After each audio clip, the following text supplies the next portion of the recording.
Shalom, everybody. This is James Trim, and I want to talk to you today about something that current events have simply brought to the forefront and made it essential to talk about and answer questions. And I just felt like I should make a video on this subject.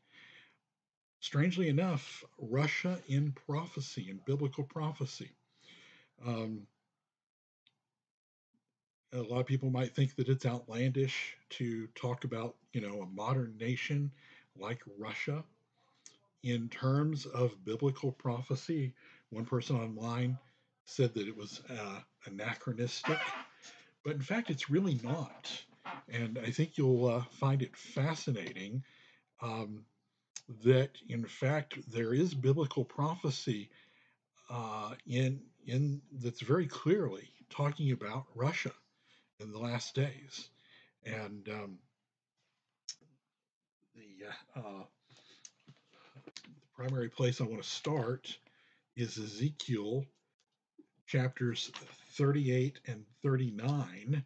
These are the key chapters that specifically are very clearly talking about a last days Russian invasion of Israel. Now, we'll discuss later in this study um, the chronology when this happens, but the important thing initially is that it's very clear in biblical prophecy that it happens. And so we have handouts as usual. If you're watching this on Nazarene Space, you'll have the handouts as a PDF right you can click on right below this video.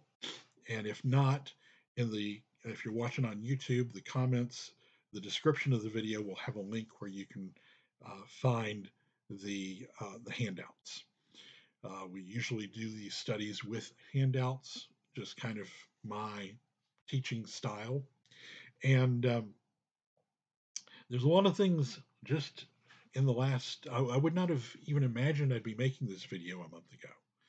Um, Not because it wasn't clear in biblical prophecy that there'd be a Russian invasion of Israel. It's just that there were so many other topics to make videos about and to teach on, and this just didn't seem as relevant. Now it's suddenly very relevant. And there's a lot of things right now that make you kind of go, huh, you know, in terms of the four horsemen of the apocalypse. Um, Pestilence, well, we sure have had pestilence, right? COVID-19. Uh, then we've got um, wars, right? Uh, it's not that there haven't always been wars somewhere in the world, but now we have one in Europe again, and I never imagined in my lifetime. Well, yeah, since since the fall of the Iron Curtain, I never imagined in my lifetime there would be war in Europe. Uh, that is, and we talk about then there's also rumors of war as we read Matthew 24, war and rumors of war. And I used to think rumors of war was that there's a rumor that there was a war somewhere, and you know if there was or there wasn't. And maybe that's the case, but with modern technology, it seems so unlikely that I mean, I could understand in the first century and in ancient times, that there'd be a rumor that there was a war somewhere, thousands of miles away, and it was really just a rumor. But with modern technology and satellites and instant transmission around the globe, how could there be a rumor of a war? Well, I think rumors of war may be something more than that, different from that. The rumors of war are fake news surrounding wars. And we certainly have propaganda surrounding wars. And I'm not saying anything about any side in the current war in terms of that. I'm just saying that in our modern world that we have faced in recent years with the phenomena of fake news really coming to the forefront, um, we certainly can comprehend the idea of rumors related to wars, rumors of wars, and then so we've got a war, we've got rumors of wars, and we've got pestilence um, and famine. Wheat prices sky high through the roof. Um, it very much reminds us of the horseman on the black horse with the scales charging a full day's wage for wheat and barley. So there's certainly things to give you pause. Now, there's still a lot of biblical prophecy that has to be fulfilled before the end, as I understand it at least. But our understanding of biblical prophecy is always seems to be hindsight is 2020, and our looking forward at biblical prophecy. Sometimes we get real adamant about certain elements of biblical prophecy, but in the end, in fact, I've come to the mind that in some cases, biblical prophecies can play out in a variety, potentially, of different ways, and that man's free will determines which. So if the big picture is determined in the prophecy, but the smaller picture, how it plays out is not. Um, that's my view. So here we are in these times, and when we're facing things that we never thought we would see in our lifetimes, war in Europe, and during the 1970s, um, and even before, there was throughout the Cold War, even I'll say, there was a lot of talk from biblical prophecy authors about the coming Russian invasion of Israel. In fact, uh, evangelist Jack Van Eyck put out a record album, literally a 33. Remember those of us that remember record albums? I picked it up at a garage sale. I actually still have it in my record albums somewhere, but you can also find it on YouTube now. Um, of the kind of his um, sermon on the Russian invasion of Israel, and he gave in '73, and apparently he kept talking about it even after the Cold War was over. um, Zola Levitt, Jewish believer, um, and a fellow by the last name of McCall that he co-wrote with, wrote a book, The Coming Russian Invasion of Israel. In fact, let's see, got a couple of these books right back here. There's The Coming Russian Invasion of Israel by Zola Levitt and Thomas McCall. Zola Levitt, for those that don't know, Jewish believer in Messiah.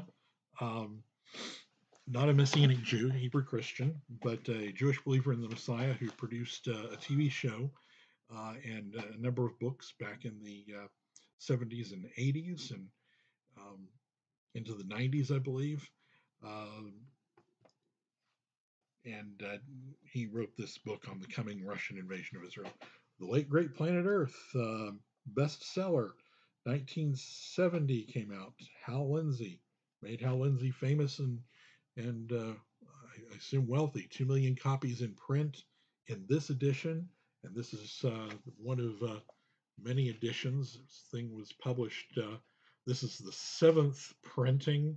Yeah, in '73, by which time 2 million copies were sold. Of course, a TV special was made, and then a major motion picture from this. By the way, both of these books, Teacher, Preacher of Rapture, which I disagree with, and that's a whole different video. But it's long been known that Ezekiel 30, 38, and 39 are talking about Russia. Let's go to our first handout. Well, before I go to our first handout, I'll say that these populist materials coming out about the coming Russian invasion of Israel were very popular in the Cold War, although the interpretation of Ezekiel 38 in relation to a Russian invasion of Israel goes back as far back as back goes. Um, there's it's not something where these evangelists capitalized on on something. In fact, trying to sensationalize something. In fact, maybe they may have tried to sensationalize. That's really not my judgment call, but they certainly were not uh, inventing this idea. It was something that was recognized in biblical prophecy for, in modern times, at least 250 years uh, ago.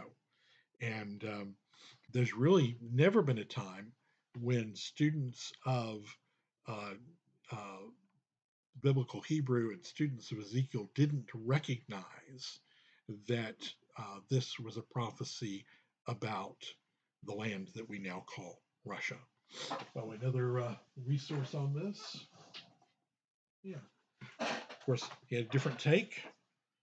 Herbert W. Armstrong, Russia and China in Prophecy. So a lot of stuff was coming out about this stuff during the Cold War. By the way, well, we'll discuss these a little more as we get into this study. So let's look at Ezekiel chapter 38, verse 2. It says, Son of man, set your face against Gog, the land of Magog. Rosh, prince of Meshach and Tubal, and prophecy against him. Now, if you're reading a King James version or any number of other English versions, it'll say something like, Son of man, set your face against Gog, the land of Magog, the chief prince of Meshach and Tubal, and prophecy against him. So where it says chief prince, the word for chief there is in Hebrew Rosh. And the word Rosh in Hebrew can mean prince, not prince, it can mean chief or head of something. It's the root for the word Bereshit in the beginning, at the very first word in the Torah. Okay, Rosh, literally head. And here, the King James translator and many modern translators translate the word Rosh as chief, so that it's chief prince. However, ancient sources, such as the Septuagint, understood the word Rosh there as a proper noun, another proper noun in the series. So it was, Son of man, set your face against Gog, the land of Magog. Rosh, prince of Meshach, and Tubal, and prophecy against him. So that Rosh was then a synonym for the land of Magog. Okay.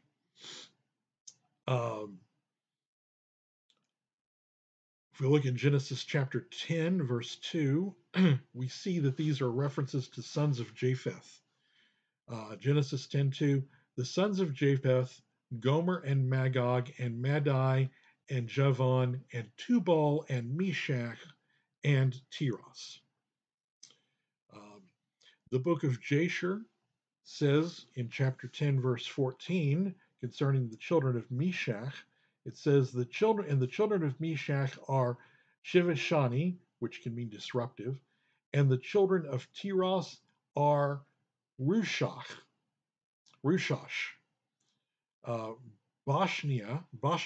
Bosnia, and Onglis. English, perhaps? I don't know. All these went and built themselves cities. Those cities are situated by the Sea of Yebus, by the river Kira, which empties into the Gorgon. These are rivers, these are all in the Eastern Bloc area. Okay. what is the land of Magog?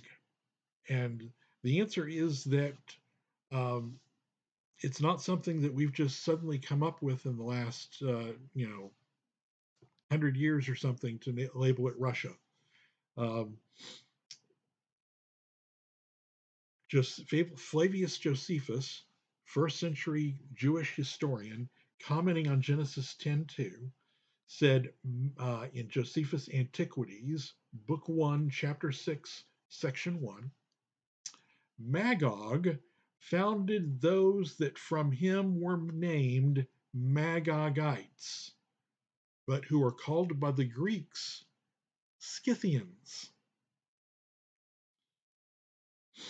Now, at that time, Scythia was a term that was used to refer to the lands northeast of Europe and the northern coast of the Black Sea. In fact, if you type in Scythia in Wikipedia, you'll find out that this is very easily, roughly identifiable with the area that we now know as Russia.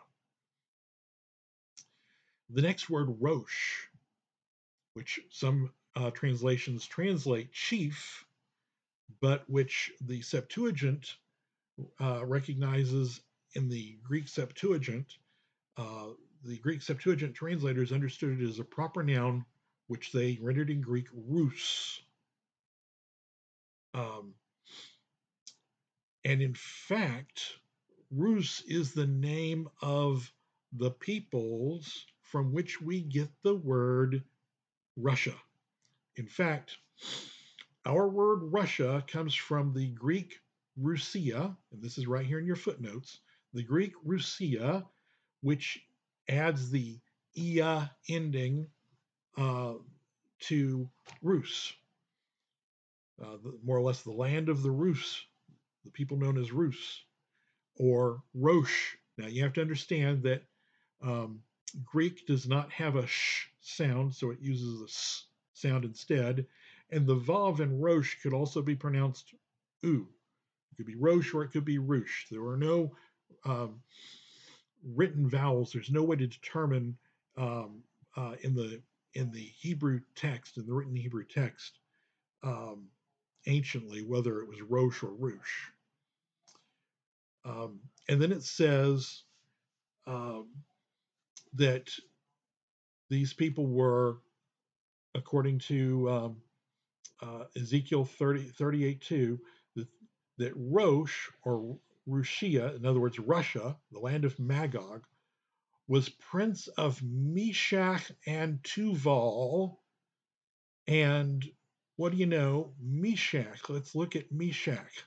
The Septuagint, again, the Greek translation of Genesis chapter 10, verse 2, for Meshach has Mosach. It's in Genesis 38, 2, verse 2, the Septuagint has Mesech, but in Genesis 2, chapter 10, verse 2, where we have Meshach in the Hebrew, the Septuagint translators rendered it Mosach. Mosach. The Assyrian word is Mushchu, and that is, of course, Moscow, which was anciently called Mosky. And Tubal is actually a city in Siberia, Tobolsky. You simply add the ski ending that Russian commonly adds to these types of endings, especially to the endings of cities and peoples, like Russian in Russian is Rusky. If somebody is a Russian, they're a Rusky.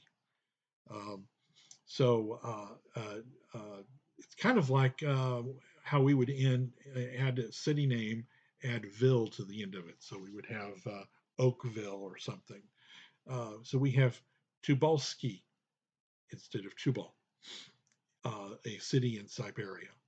So then the land of Magog is also known as Rush or Russia, Russia, and is described as being the prince of these two city states, if you will, uh, uh, Meshach or Moscow and Tubal or Tobolsky.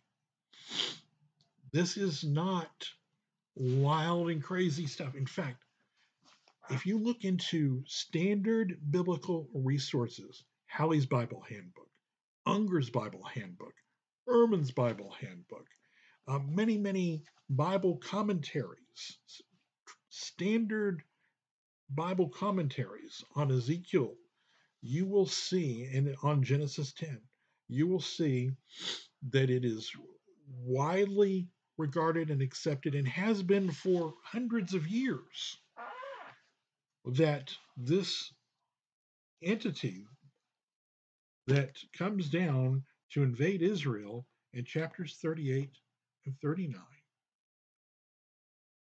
of Ezekiel is Russia. Okay? Now, during when I was a boy, there was a lot of talk of this. Like I said, popular evangelists talked about it. And during the Cold War, it was anticipated that, well, the end can't be far off now, you know. Uh, and then I remember when Russia invaded Afghanistan and actually moved down into the Near East towards the Middle East. Um, it was like, oh, well, they're on their way, coming Russian invasion of Israel. But then, in the late 20th century and the late 1980s and very early 1990s, um, about the time I met my wife and we got married over 30 years ago now, Russia withdrew from Afghanistan, um, backed off. The Soviet Union collapsed. The Baltic states and the Eastern Bloc were freed from Soviet rule, and the Soviet Union gave up communism, and adopted capitalism and um, McDonald's, and since then Starbucks and everything else started opening up, and there's been 30 years of capitalist activity, um, uh, and Russia being a, well, in the early days, we were looking at as an ally and friend, and um, even, we kind of looked at Putin with a little bit of distrust and concern because of some of the internal shenanigans he was doing to maintain power. Um, but in fact, one of the things I remember was when all of this was happening, the peace dividend. And we were going to have to spend less on our defense because we'd spent so much money on our defense to protect ourselves from the Soviet Union. And now the big, bad, evil Soviet Union was gone. And uh, it seemed like that all these evangelists were wrong. And some of them kept talking. Jack Van Imp apparently kept talking about it. But most of them didn't talk about it. Now, I will say Herbert W. Armstrong died, but he wouldn't have had to quit talking about it because he always placed these events at the end of the Millennial Kingdom. That's something we'll discuss when we get to the next section here. Well, in fact, let's get to the next section. When does Russia invade Israel? Because I think we've settled very clearly that there is prophecy of a Russian invasion of Israel. Something I forgot to say. I was going to say when I was talking about how the Soviet Union collapsed and the Eastern Bloc was freed, and Russia started adopting capitalism, and um, Mikhail Gorbachev even did what was, I think, a pizza commercial or something in the U.S., and seemed like everybody was about ready to start singing "Kumbaya" together. Um, and Denuclearization was a thing, and we talked the Ukraine and several other Eastern Bloc nations, certain other Eastern Bloc nations, into giving up their nukes. Ukraine was a nuclear nation. They had nukes from the Soviet Union that the Soviet Union collapsed so fast were left behind there. And we talked them into giving them up in exchange for a treaty that they entered into with the United States, China, and and Russia. Not the Soviet Union, was gone. Russia. All these parties and others agreeing that if Ukraine would give up its nukes, therefore its nuclear deterrent, that they would promise by treaty forever and ever never to invade the Ukraine and to always recognize their sovereign independence.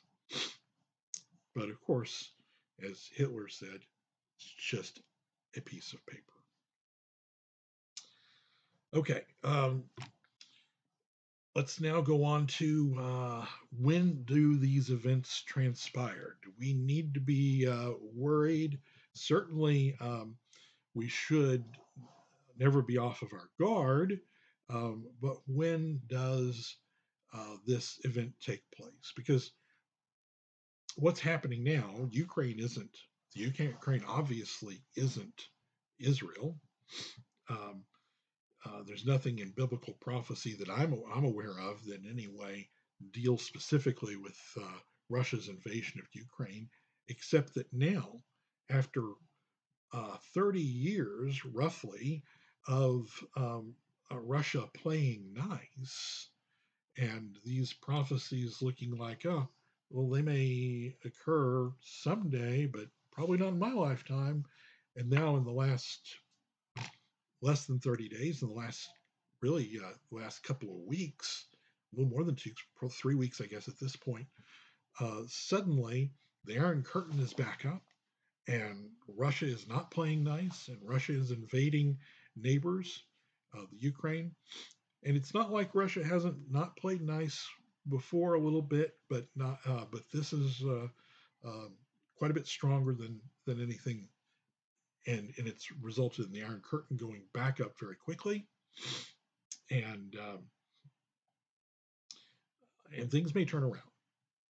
And if things do turn around, then we simply have had a wake up call and a reminder that don't forget who Magog, the land of Magog, is, and that someday the land of Magog is going to invade the land of Israel.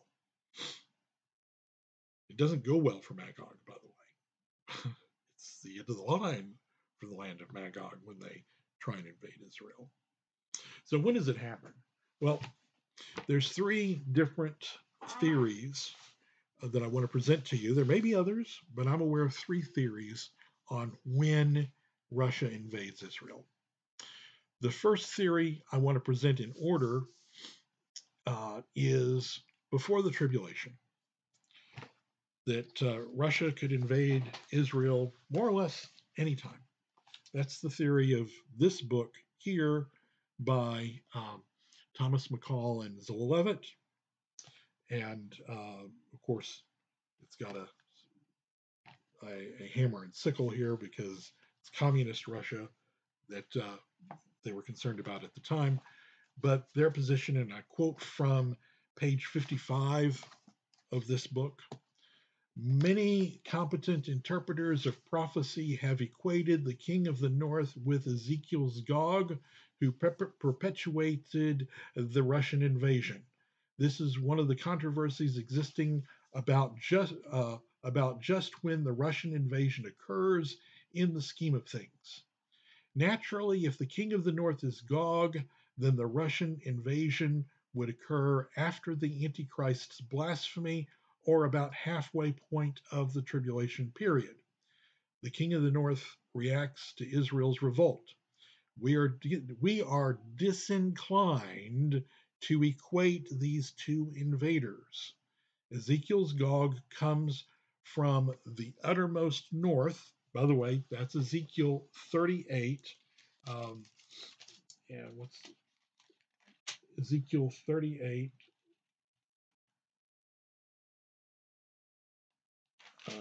Wish I had written that down in my notes, but it's in Ezekiel 38. It describes Magog as being in the uttermost parts of the north, which is also a huge clue that the land of Magog is Russia, because the uttermost parts of the north from the land of Israel is Russia. You go any further north than that, and you're in the Arctic. Russia enters into the Arctic, but I mean there's no land. There's frozen ice north of there. That's it. Okay. Um, the king of the north reacts to Israel's revolt. We are disinclined to equate these two invaders. Ezekiel's Gog comes from the uttermost north, and Daniel's king of the north is discussed in connection with his prophecies about the Greco-Syrian powers. This is, in other words, in Daniel 11 and 12, there's this king of the north that is likened to the Greco-Syrian king Antiochus Epiphanes, and this king of the north uh, switches further into the future around Daniel 11:44, I think, and starts to talk about a future king of the north. And uh, their argument here is that the, they're recognizing that some biblical interpreters identify this king of the north that invades Israel in Daniel 11 and 12 with also Joel 2:20, by the way, with the king of the north, with the uttermost parts of the north, and the invasion by the land of Magog. Okay. One could see where one would come to that conclusion. By the way, that's the next theory we'll talk about. And they say we don't agree with that. Another reason that you wouldn't necessarily agree with that is because that king of the north, we'll find out later, hears disturbing news from the north and from the east, and that makes one wonder if he's hearing disturbing news from home or if he's hearing disturbing news from further north than his home. Okay. The next the next interpretation is that this takes place during the tribulation. That interpretation was just mentioned in this book, in the quote that I just gave from this book, and the coming Russian invasion of Israel. Now, what's really kind of interesting is that the authors of this book didn't believe that. But the publisher of this book, and I'm reconstructing partly because this was 40 years ago, and I'm speculating a little bit here, but you'll notice here it says forward by Hal Lindsey. And that time, Hal Lindsey was famous, bestseller, The Late Great Planet Earth by Hal Lindsey. Actually, he didn't write it so much as this guy below, who wasn't even listed as an author the first time around, was the ghostwriter. But in the fullness of time, the actual author got listed.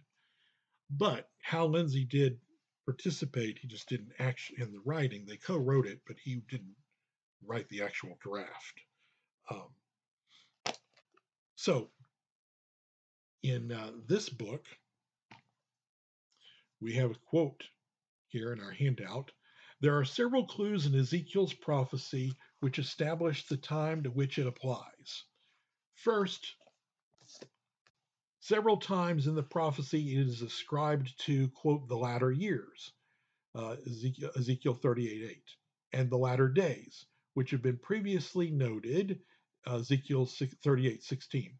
These are definite terms which denote the time just preceding and including the events which are climaxed by the second advent of Jesus Christ, who will come this time as the reigning Messiah to set up God's promised kingdom. Second, his prediction is found in a context with a definite chronological sequence of events.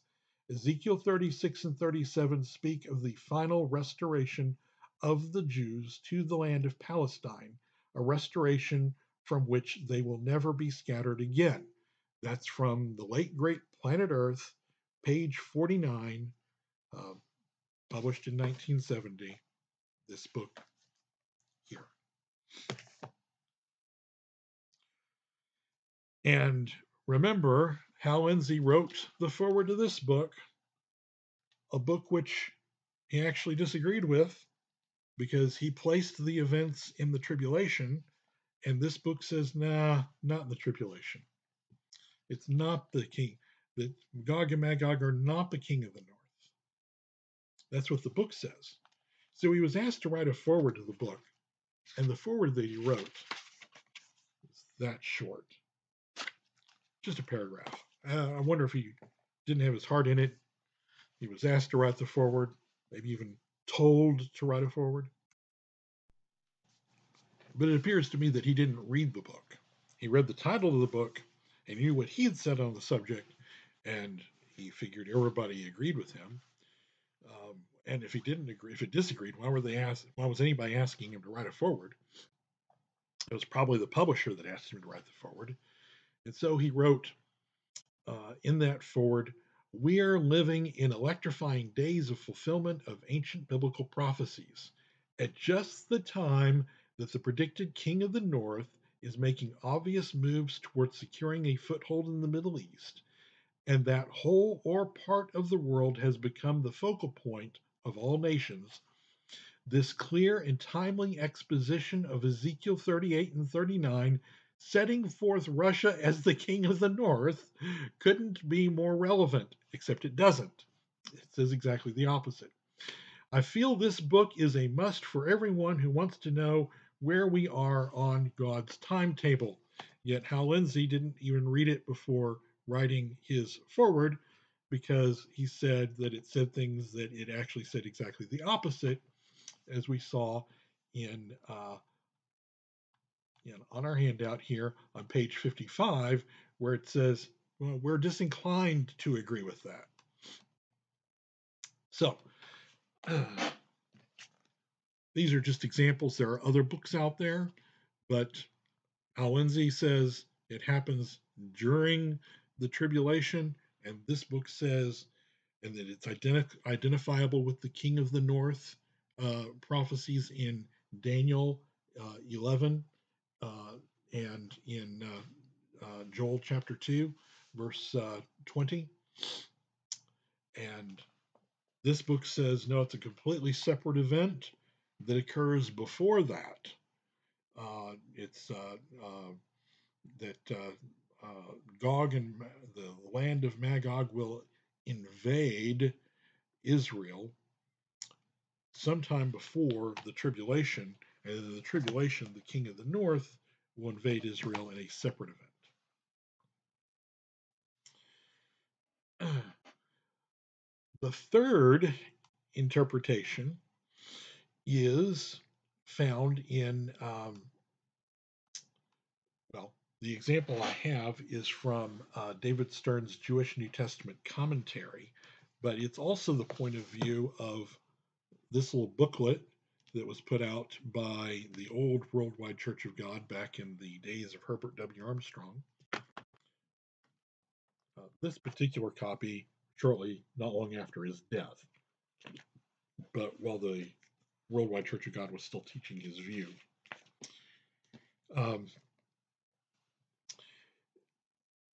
That view holds that the event described here, this invasion of Israel by Russia, by the land of Gog, by Gog of the land of Gog, is the Gog and Magog event that we read about in Revelation chapter 20. In fact, turn to Revelation 20.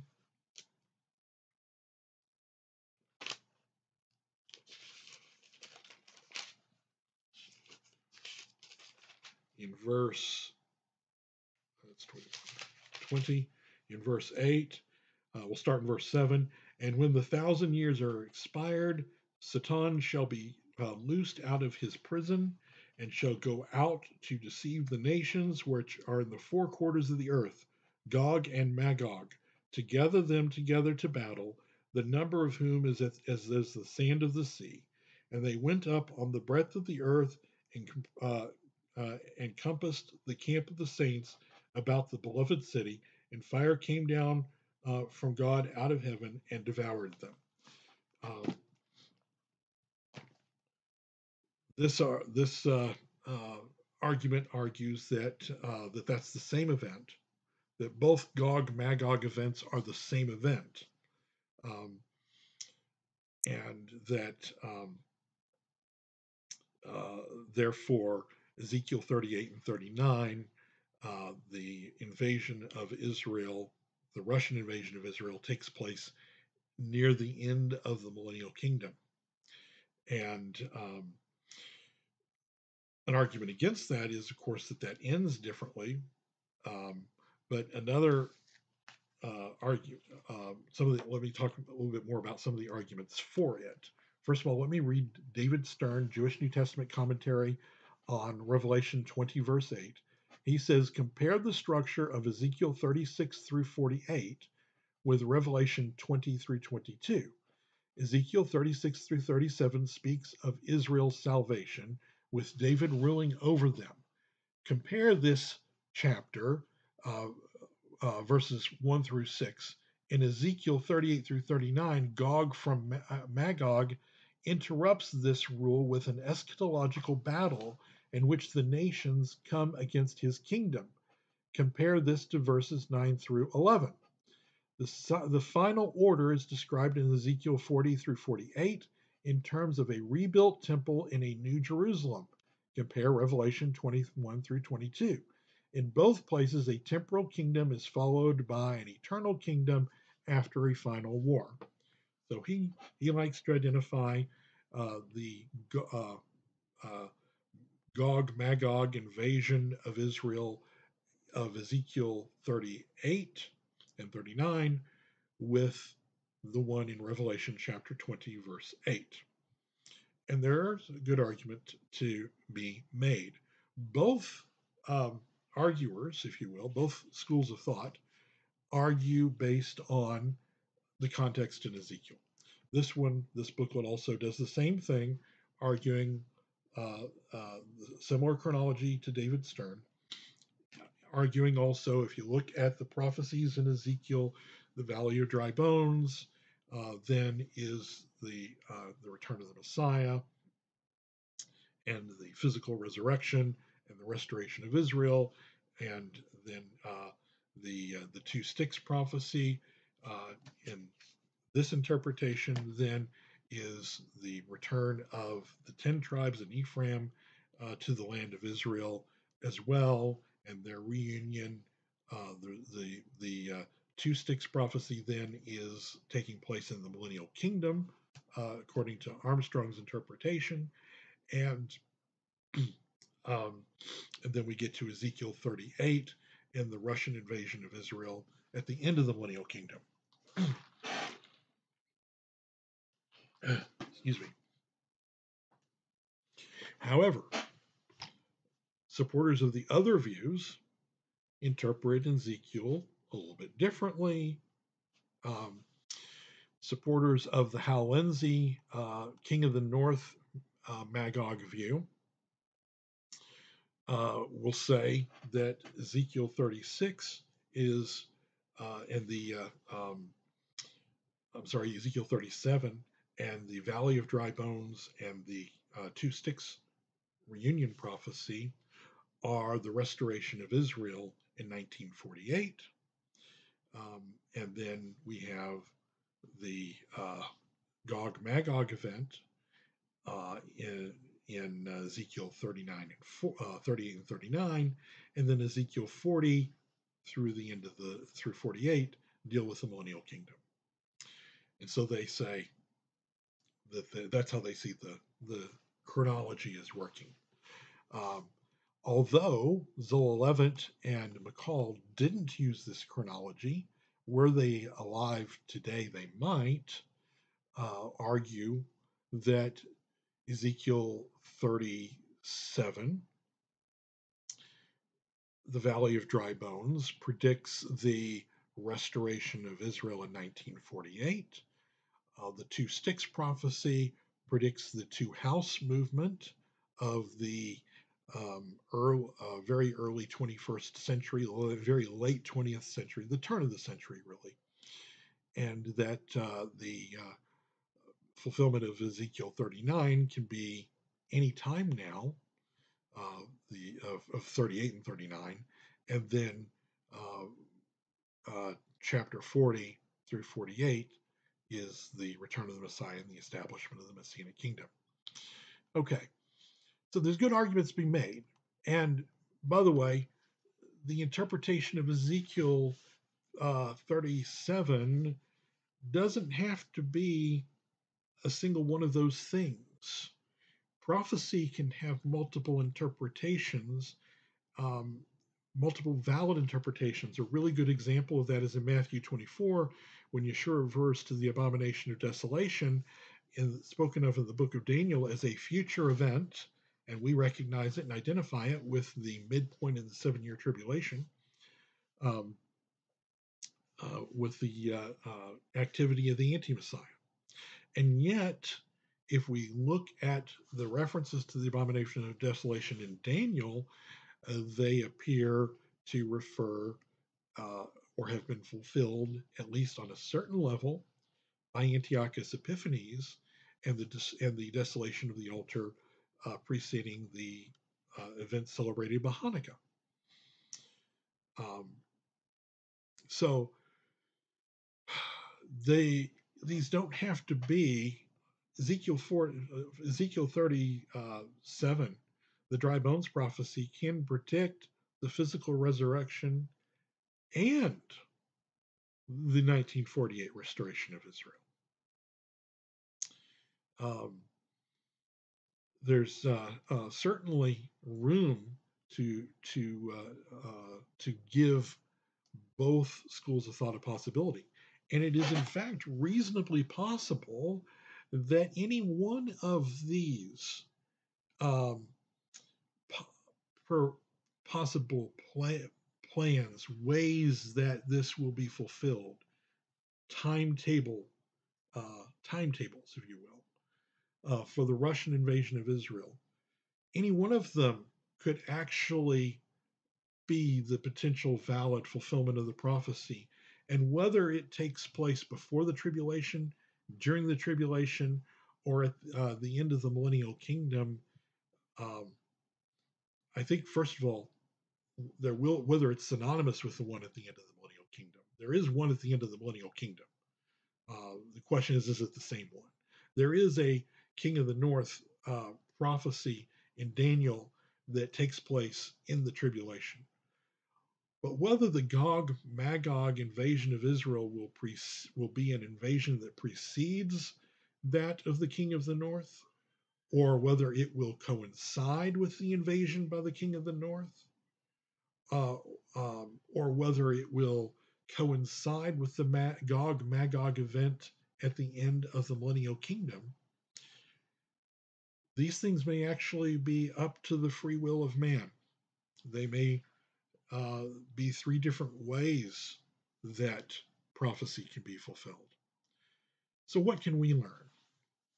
Well, we can learn from this that there will be a Russian invasion of Israel, and that when we see Russia invading other sovereign nations and being aggressive to other nations, it should give us pause and should at the very least remind us of these prophecies, and that we should beware that they could be fulfilled in the near future or not. But we certainly ought to be mindful of these prophecies. I now want to touch on Daniel 11:44, tidings out of the east and out of the north. Daniel 11:44 says, this is our next handout, but tidings out of the east and out of the north shall trouble him, speaking of the king of the north. Therefore he shall go forth with great fury to destroy and utterly take away many. Now, different interpretations have been given to this.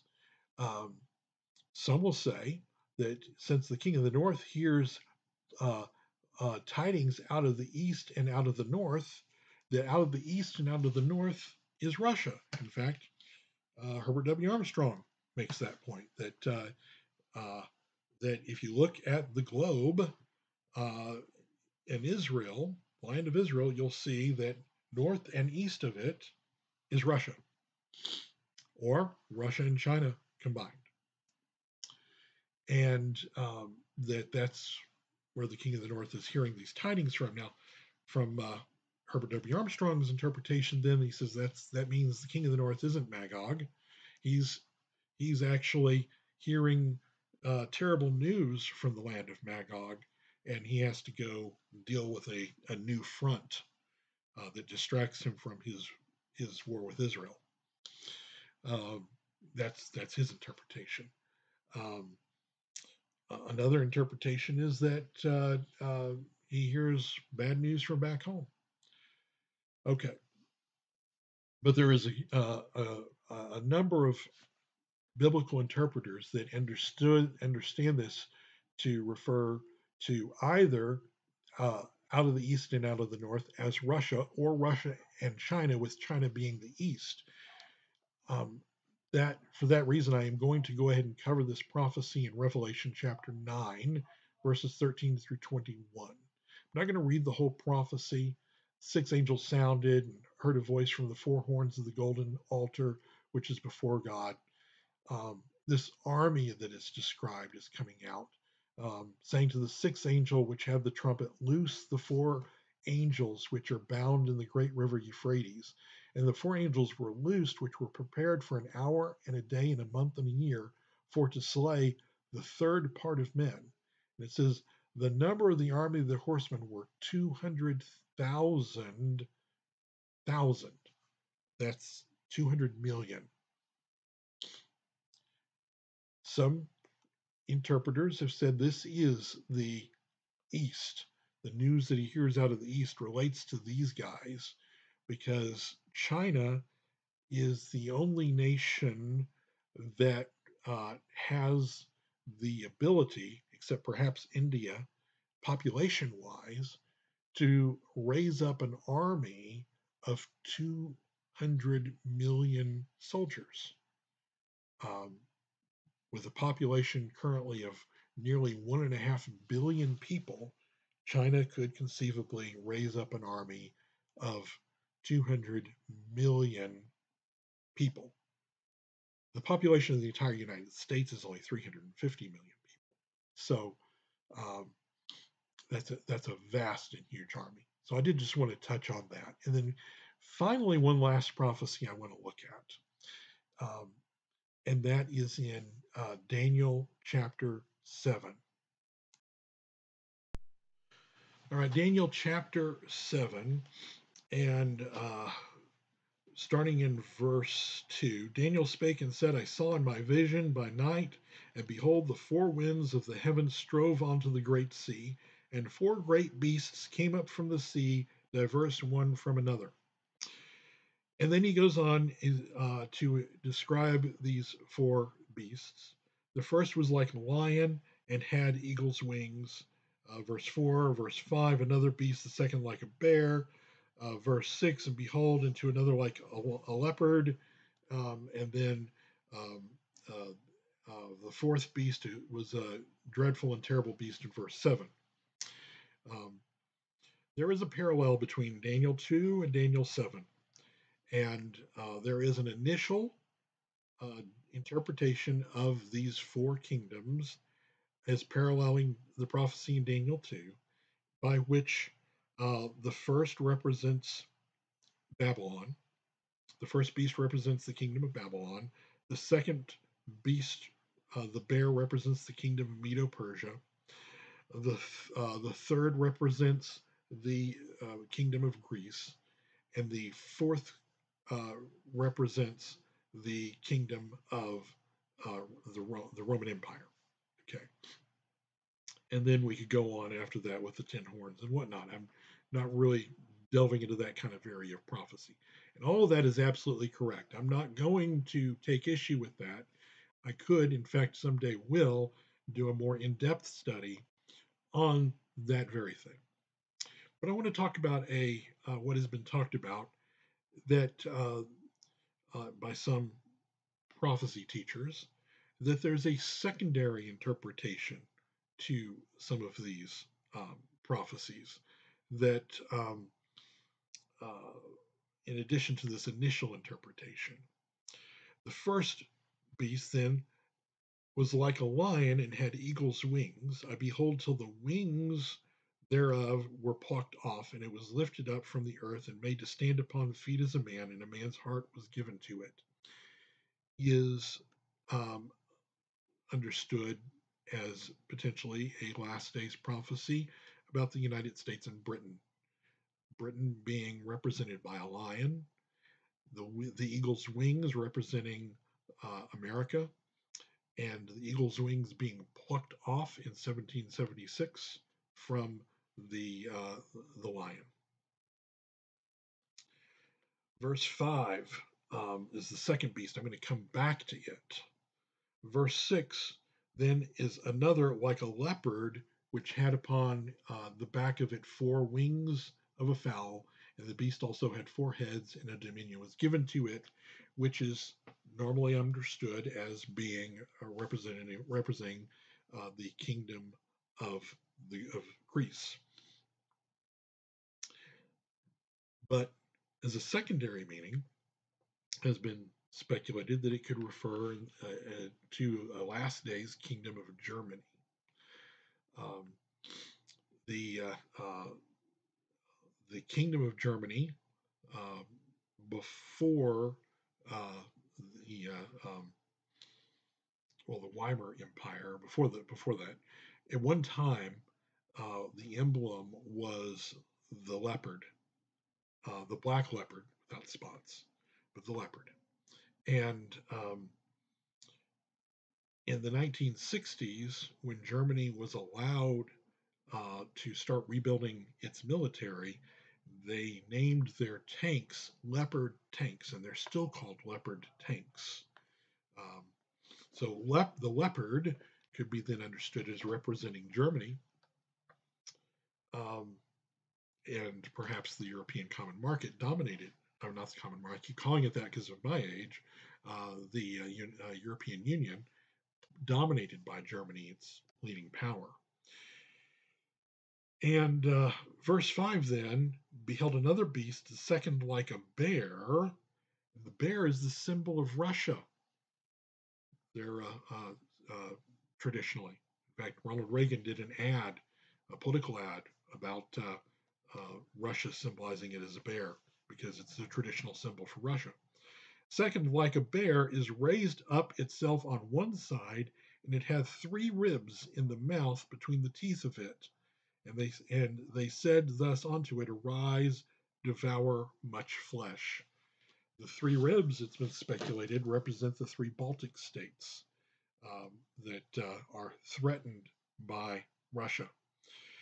So we may have here a secondary prophetic meaning of these prophecies by which the bear in the Daniel chapter 7 represents Russia, and the ribs in its teeth represent the Baltic states, the three Baltic states which are threatened by it.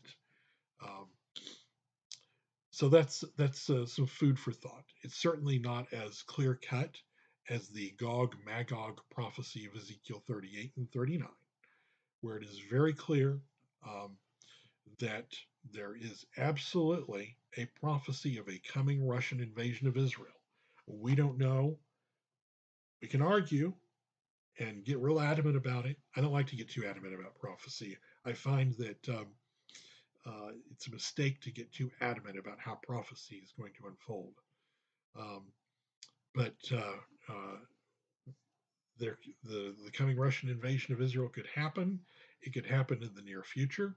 It could happen in the tribulation, or it could not happen until the end of the millennial kingdom.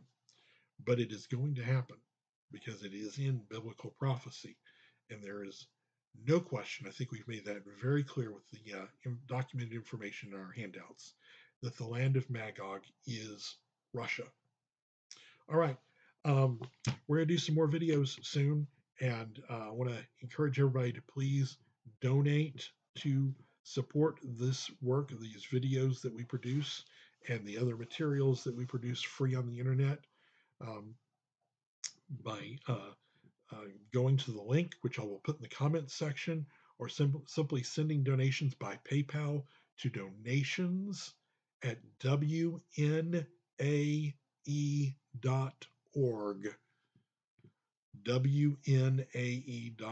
Donations at wnae.org by PayPal. We absolutely, definitely need your financial support to continue the work that we're doing here and producing these free materials online. Shalom, everybody.